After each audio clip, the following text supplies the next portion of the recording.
All right. How's everybody this morning? Doing well, doing well. Want to welcome everyone here. Want to welcome everyone who's streaming online. Could we just thank our band one more time? Their great worship this morning. And Billy and his family they're taking a deserved break away, and I think they were at Disney World this weekend. And so they were doing that, and we're excited for them to be away. But Chad did a great job leading this team. Doesn't he do an awesome job just bringing... I mean, remember, you guys, I remember Chad when he was like this big, so this big. And we were busting him last night. He said, yeah, we're going to sing a song that was back in the day from my youth group day. And we were like, 3 weeks ago. That's awesome. And so anyhow, we were giving him a hard time. Hey, a lot of us are still in kind of a recovery in the very best sense of the term over this weekend. We had such an amazing weekend here at Community of Hope. Friday night was such an awesome. How many of y'all were a part of that whole thing? I want to show you some pictures here. We did the Tim Tebow Night to Shine. Look at all this room. I mean, I'm just going to, don't turn the thing off up there. I want everybody to know, they were doing Miley Cyrus in here. It's the only time that'll ever happen at Community of Hope, I tell you that. And I still wasn't really okay with it. But anyhow, but look at that. All of our special needs community here dancing and doing it up. And I want to show you this cool picture here. This is Eric Aquino who led that.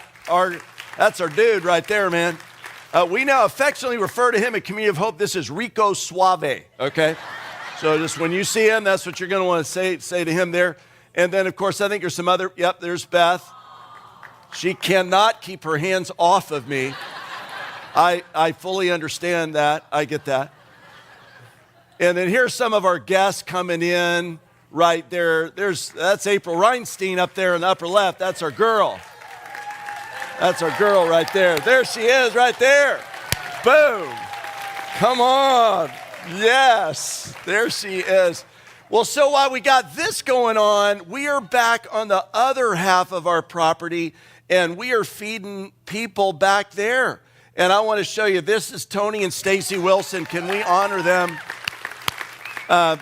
This couple is bringing such great leadership to our Hope in Action food care ministry back there. Here's some of our heroes back there getting ready for that evening. And so this place was on fire Friday night, and it was not just my dancing. I want everyone to know. And some of you were there and you were going, it was not your dancing, man. I'm just telling you. But it was just, I'm so proud. Every time I feel like I can't be any more proud of what God is doing through so many of us here, you guys just blow me away. And I get emotional about it. I love this church, and this is so cool. I want to say we can all go home, but I'm going to preach now, so this is going to happen. So take out your notes. We're in a series, we're starting today, and we're calling the series Greater. Say greater with me. And this is going to be a series about faith.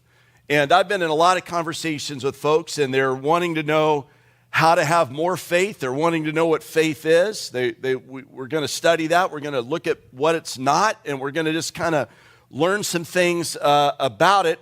And what we're saying is a subtitle of the series is we've named the subtitle simply this, Bigger Waves, Greater Faith. And some of us are facing down some things in our lives where the waves are big. And we have some stuff going on, and we're wondering, where do I apply my faith to that? This is going on in my life. This is kind of swept in unawares, kind of like a wave.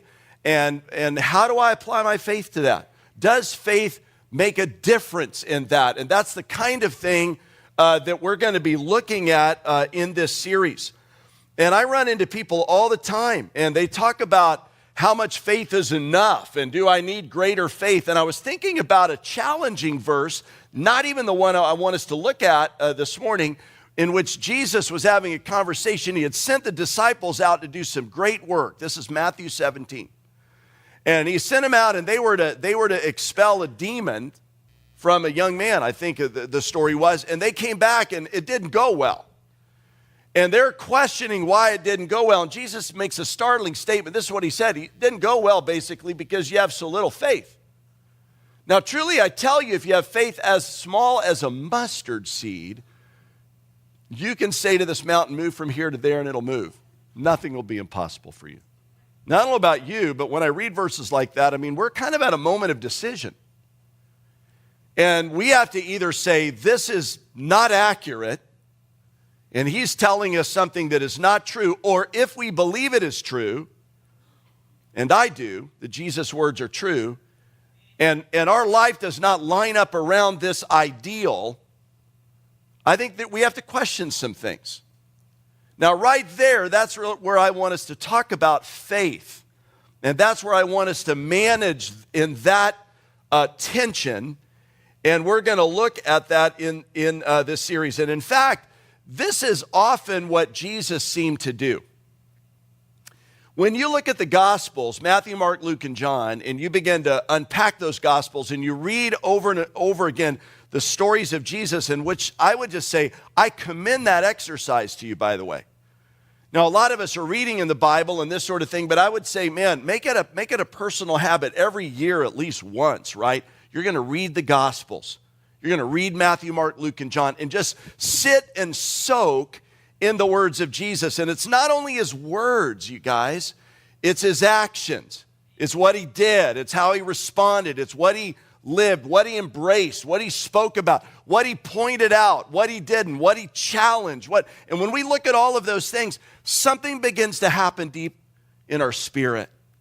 And our spirit begins to expand and it begins to grow. And what I notice when I read the Gospels, honestly, with that kind of lens on it, I notice that Jesus was always pointing out someone's faith. And I learned a long time ago, when he points out someone's faith, I go, what is he pointing out, Dale? What is he looking at? What is he observing? Sometimes he was not pointing out faith, but what he was doing was admonishing someone for not having enough of it, which is like what we just saw. And so I read those stories and I go, what's missing there? What is he challenging?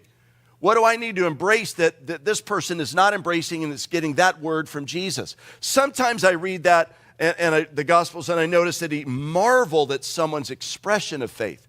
And I don't know about you, but I've read sometimes those stories and I go, that doesn't seem like an incredibly marvelous thing in that moment, and yet Jesus is acknowledging something. And we need to be able to look at that and we need to be able to unpack it and embrace it in our own lives. So what I thought would be helpful in the next few weeks is for us to take a look at a few of these stories in the scripture where faith, either an expression of it that captured Jesus' attention, or maybe the absence of it that incited his frustration or his anger, and we should see what we can discover about that. Does that sound like a good idea? Because I think a lot of us are wanting to know. We're wanting to learn. It's not like we're against it, but we have some confusion. Now, so this morning what I want to do, and this is the way I like to preach a lot of times, is I want to, when we begin a series, I want to lay a track that we can run on. And I want to lay a foundation that we can build upon in the coming weeks. So here's what we're going to do. In my time remaining, we're going to put our thinking caps on and we're going to lay some track in this room around the issues of faith. And I want to swat at some of the flies that I think are out there with respect to this and try to dispel some things and try to bring some things into the room and create some tension. And then we're going to unpack them over the coming weeks. Does that sound like a good idea? Yeah, it doesn't matter. I'm preaching, you're not. So that's how that's going to go down. But here's the thing. So here it is. Let's begin with the definition of it. And this happens in the book of Hebrews. We don't know who the author of the book of Hebrews is. And in that one generation post-Jesus resurrection, this author says this, and it's in Hebrews chapter 11, verse 1 and 2. Very simple. The author writes, now faith is confidence in what we hope for and assurance about what we do not see. For this is what the ancients were commended for. Now, we want to read it again. It's not a long verse here. Now, faith is confidence. Faith is confidence in what we hope for and assurance about what we do not see. For this is what the ancients were commended for. Okay? So now let's start laying a track and a foundation. I want to peel those phrases apart for just a moment. Here's the first thing the author says. faith is confidence in what we hope for. And if you begin to look, if you look at that through some of the original language, and you do not only that, but I think good Bible study also considers the context around which the author is saying these things. Let me just lay this down for us. I think the author is saying that faith is a supporting belief in what I hope will come to pass in God. It's an inner conviction. We have a supporting belief that what we hope for in God will come to pass. Okay, so I want to create tension around that. There's that. Now, let's add to it this other phrase. He says, it is the assurance of what we do not see. The assurance of what we do not see. Now, I know this. An assurance is a promise. It's a declaration. When we say sometimes in our own nomenclature, in our own language, we'll say, hey, rest assured, I got that. When someone says that to me, maybe on our staff or at home, I in my head, I kind of take that task or whatever it is, don't we? And we set it aside. They got it. Rest assured, I'll be there. Rest assured, you can trust in me. And what the author's trying to communicate here is that, again, in God, we have this assurance concerning some things that we do not see. Now, I've been thinking about this for a while, and I thought about this as a definition. I'm going to ask the team to put it up. This is my definition, and we're going to leave it up so that you can write it down. It's a little long, but I want you to be able to have it. This is what I think. If we boil all this together, this is the idea. Faith is having an inner conviction and a supporting belief that what I hope for in God will come to pass, and a belief in the promise from God that what I don't yet see is real. Okay? Let me read that to you just again. It's up on the screen. We're taking some time. Faith is having an inner conviction and a supporting belief that what I hope for in God will come to pass, and a belief in the promise from God that what I do not yet see is real. Okay? And that's kind of going to be our working definition through the series. Here's the general idea of what I want us to get. The author is wanting us to understand, faith is this, now follow me because I don't want to confuse everybody. Faith is this other thing that is operating. So when we're marching along in our lives and there's stuff that's happening to us, we're at every moment in our life, we're at moments of decision.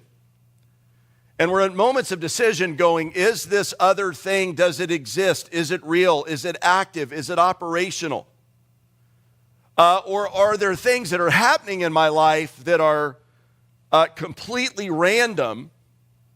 And as a result of that randomness, as a result of that space, this other thing, it begins to challenge into the room that maybe this other thing is not real. Now, here's what I want to add to this, and I want to tell you, I think the second verse is almost as important connected to this first verse. And I'm so glad the author of the book of Hebrews wrote the second verse in here. In the second verse, you know it. It's just simply this. It says, this is what the ancients were commended for. Let me just tell everyone, that's huge. Don't just drive by that. If we look at it right, this is what I think we ought to do. That verse, verse 2, ought to commend us to launch into an exploration of the kinds of things that the ancients were commended for concerning their faith.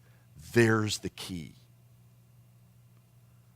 So all this stuff is happening, and then here's what I love about this. In fact, I'll give you an assignment. Some of you are new to church or new to community of hope, and you go, oh man, I came to the church, the guy gives homework. Wrong church, okay? Here's what I would tell you to do. I would tell you to go home and read Hebrews chapter 11, the whole chapter today. Because here's what the author does. This is really cool. He begins to go through story after story in the Bible and shows you, watch this, what the ancients were commended for. By faith, Noah. By faith, Moses. By faith. And every one of them, it's like a jewel, is another beautiful picture of what faith looks like. And we can welcome that into our lives. It's this other thing. There's this other thing going on. It's going on. We can tap into it. Okay? I remember years ago a story, I hope this will connect, by author and theologian Bruce Thielman, who's trying to explain this other thing. Now watch this. I'll just read it real quick. He says, imagine there's a colony of grubs living on the bottom of a swamp. Now every once in a while, one of the grubs is inclined to climb a leaf stem to the surface, and when he does, he disappears above the surface and he never returns. And all the grubs wonder why this is so and what happened, and what it must be like up there. And so they counsel together among themselves and agree that the next one who goes up will come back and tell the others whether or not there's life beyond the swamp. And not long after that, one of the grubs begins to feel this urge, and he climbs up the leaf stem and goes out above the surface and onto a lily pad, and there in the warmth of the sun he falls asleep. And while he sleeps, the carapace of the tiny creature breaks open, the miracle of miracle takes place, and out of the inside of the grub comes a magnificent dragonfly with beautiful, wide, rainbow-hued and iridescent wings, and he spreads those wings and flies, soaring above the water. But then he remembers the commitment he has made to those left behind, and yet he knows he cannot return, for they would not recognize him, and if he was able to return, he knew he could not live again in that place. But the one thought is this, that takes away all the distress, that they too shall climb the stem. They too shall know the glory. And so it is that in Jesus, the Bible says, he has come and he has taken the lid off the terrarium, and there is something more out there. Right? I mean, there it is. And so part of what Jesus and the Lord commended among the ancients was that they lived in that reality. They lived in that reality. And it literally shaped every single thing about them. Now, again, we're laying tracks today. And so when I think about this idea and we get our minds and hearts around it, we begin to get a picture of it. It's this courageous openness to this other thing. But before we get too far down the track, can I just swat a few flies that might still be in the room? And I want to talk to you for a moment then, if this is true, and we're going to build onto this reality. Let's take for a moment and just talk about what faith is not. Here's what faith is not. Okay? Faith is not wishful thinking or superstition. It's just not. In fact, wasn't it Mark Twain who said this? Faith is believing in something you know ain't so. Think about that and get your mind and heart around that. It's not that. And I want to just say here a moment, I want to express some frustration. Sometimes when I talk to people who are not yet followers of Jesus, one of the things that really creates a lot of tension for me is when I hear them talk about faith. Maybe you have the same tension. They talk about faith that way, like it's superstitious or like it's wishful thinking. And it's a little prideful on my part, but when I run into that conversation, sometimes I leave those conversations, and this is what I think in my head. I'm just telling you, I'm just expressing this to you, but I feel in my head, they must think I'm stupid. And I'm a human. It just bugs me that they would think I'm that dumb, It's just wishful thinking. Can I tell you what's worse? When I hear believers express it that way. When followers of Jesus, maybe who've knocked around the church for a long time, and they have to express what faith is, and they have to own that and identify it, and at the end of the day, in those conversations, I'm going, sounds like wishful thinking. Sounds like believing in something I know ain't so. And it bugs me. And I want to take it a little bit further. You know what I really think when I diagnose into that? I think this is why so many of the younger generations are abandoning faith altogether. Have you done any work on those statistics, people? It'll blow your mind. We're losing. And I want to know, I think I know why, at least one of the reasons. We've taken younger generations and we've basically said, this is superstitious stuff and wishful thinking. And then when crisis happens in our adult lives and the younger generations are watching, we abandon all reason. We live, we act, sometimes we even proclaim. And I'm not talking about in the moment of tragedy that things don't pop out of our head or mouth. Don't get feeling guilty about that. That's part of the human condition. But I'm talking when we stay there and we never come out of it. Now I want to tell you something about our church. We are going to battle in this area right here. And we are not going to stand for younger generations abandoning faith because they think at the end of the day, we really don't believe it. Now, I want to tell you something. My wife and some folks on our staff, I want to tell you who they are. My wife, Beth, Jessica Stafford, Brandon Weaver, Danny Franson, Amy Chavolt. This is the family ministries team, and they're going to battle around this area, and we're going to raise the cause of this in our church. We're going to do better. In fact, listen to this. I think of this verse every now and again from time to time in this area. It's the Israelites were preparing to go into Canaan, into the promised land. And this is what the Lord commands of them in this day. Handed down to him. This is the verse. Look at this. He says this. These commandments I give you today are to be on your hearts. Impress them to your children. Talk about them when you sit at home and when you walk along the road. When you lie down, when you get up. Tie them as symbols on your hands. Bind them on your foreheads. Write them on the door frames of your houses and your gates. You think this is important? You get the idea that this is important? He's going, do whatever you need to do. Tat it on your face. I don't care. This is important.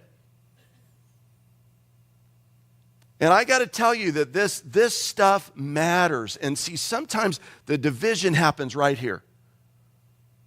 And so this is the idea, is that we want to make sure that we understand that this is not wishful thinking or superstition. Here's something else that I think about. It's not intellectual assent toward an idea. And I want to explain this. And this is what we do in church all the time.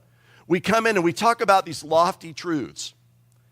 And you shake your head when I'm talking about them. And I can come up and just recite all this stuff I learned in seminary, and we just get that, we do that thing that my dad called out when I was preaching, right? And he said, what are you doing with your hand? Quit it. And we look all professorial, and we go, yeah. We don't have any idea what that means. And faith is not that. We just say yes to stuff. And we do that in church all the time. Reminds me of the story, a little boy came home from Sunday school. His mom said, how'd it go? He said it was great. We learned a lot about Harold. And she goes, that's cool. Like, Harold who? Like, what are you talking about? He said, well, God. What do you mean God? Well, God's name is Harold. And she goes, what church? You're at a cult. What are you doing? And he said, well, we learned the prayer, our Father which art in heaven, Harold be your name. I remember when I heard that story, I reached out to Jessica. I said, we're not teaching that in our kids, right? We're not doing that. Here's the thing about that. But that's what we do all the time. Check brain at the door, come in, talk about stuff, leave. Don't do that. Don't do that. One of the things I love about our church, don't engage your brain when you come here. Come on in. You got questions. That's great. I got some intellectual questions. Great. I'm not sure I believe this. Great. We're trying to figure it out. And that's what it is. Faith is the assurance of things hoped for, the conviction of things not yet seen. Here's another thing I want to remind you of faith is not. Faith is not the absence of doubt. What, Pastor Jill? Faith is not the absence of doubt. It's not. I talk to people every now and again, and they go, I have these doubts. I can't be a follower of Christ. And I go, I have some doubts too. And they go, I'm going to another church. We can have doubt. Now, I want to show you a verse that we looked at last week. It was James chapter 1, I think it was, and maybe we can skip ahead to that. We looked at this last week. When you ask, you must believe and not doubt. Because the one who doubts like a wave of the sea, blown and tossed by wind, person shouldn't expect to receive anything from the Lord. Such a person is double-minded and unstable in all they do. Here's what we do oftentimes. We'll read a verse like that and we go, I have two options in front of me. I can believe or I can what? Doubt. That's actually not what James, the brother of Jesus, is suggesting. He's saying when you have doubts, they should set off a buzzer that means I need to work through that doubt. If I don't, I'm going to have belief and doubt going on at the same time, and I'm unstable in all my ways. I have to suspend one of those. You getting that?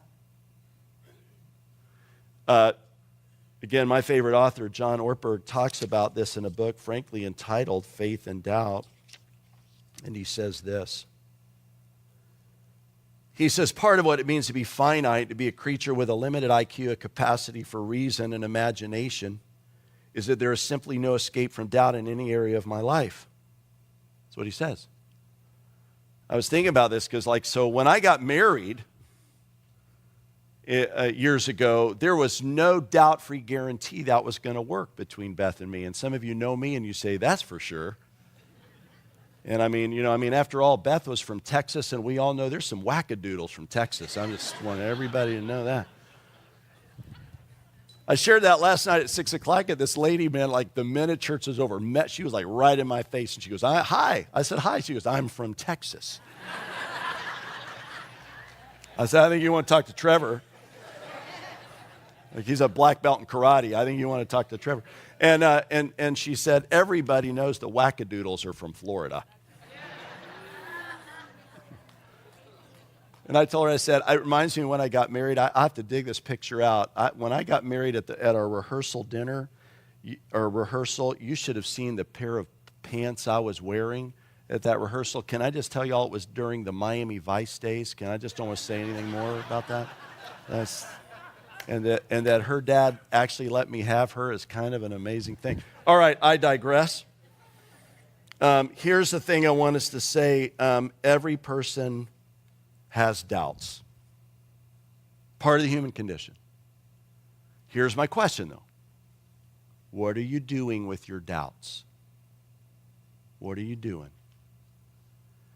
And to just go, well, faith is just to live with all of that. Here's what I want to tell you if you do nothing with it. It'll drive you toward despair and disbelief. Unchecked doubt will drive you toward despair and disbelief. Part of the reason when we have doubts, it's an opportunity for us to go, I got to lean into that. And one of the joys of my life is to build a church around a model that will say, you can question. It's okay. Can I just admit to everybody, I come from that. I had some intellectual stuff I had to work through to get to a place of stronger belief, and I wrestled that to the ground. You can too. I want to say another thing real quickly, moving on. We're digging some tracks here. I want to say, so every person has doubts. I also want to say this, every person also lives by faith. We all live by faith. Whether we're religious or not, whether we're Christ followers or not, we live by faith. I want to give you an illustration of that. When I was here Friday night and I was watching, this is what I love about our church. Oh my goodness. We asked so many of y'all to come out to cheer on our special needs community. And this is a prom. And this is just blew my mind. I can get all emotional about it. But so many of you came out and you dressed up for the prom.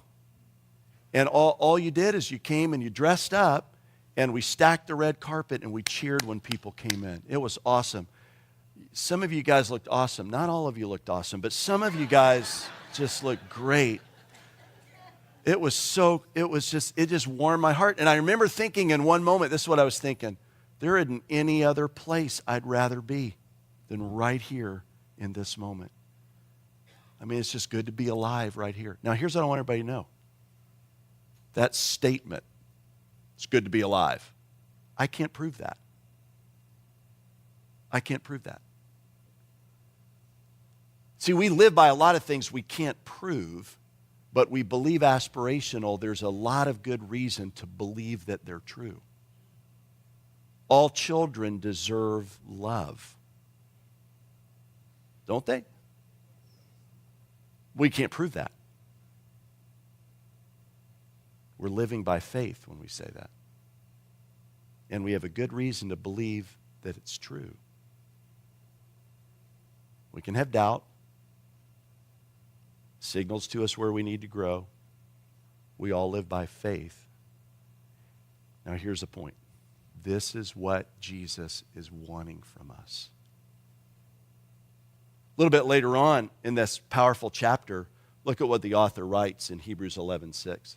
Without faith, it's impossible to please God, because anyone who comes to him must believe that he exists and that he rewards those who earnestly seek him. Look at that. He rewards those who earnestly seek him. Like another verse in the Old Testament, if you search for me with all your heart, you will what? Find me. There it is. There it is. So one day, many, many years from now, when they read Hebrews 11:2, will you be one of the ancients that they talk about God commending for their faith? Here we are in February 2017. You're deciding that right now. Choose wisely. Lord, I'm grateful. I'm grateful that you in reality, Lord, have given us a way that we may understand this important topic and it may become a fabric of our lives that we're living out. And I recognize whenever we get into this that we have people here, Lord, and all over the spectrum, we're trying to figure all this stuff out. And some of us feel very assured in our faith. We have this promise we're holding on to. Some of us are navigating toward that. But God, you are the God of the universe, big enough to handle all of that.